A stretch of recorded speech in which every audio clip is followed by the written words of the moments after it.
Todo mundo querendo saber se teria carnaval, porque o carnaval é importante não apenas pela alegria e pela festa, mas acima de tudo, porque também é um momento que a gente consegue dar renda para centenas de pais de família. Nós tivemos um momento, claro, complicado na nossa cidade nesse mês de janeiro. Nesse momento difícil, nada faltou da nossa luta lá em São Sebastião dos Pretos. Nada faltou.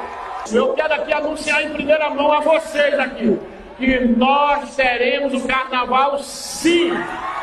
Sábado, Silvânia e Berg. Domingo, nós teremos Iguinho e Lulinha e Polêmico.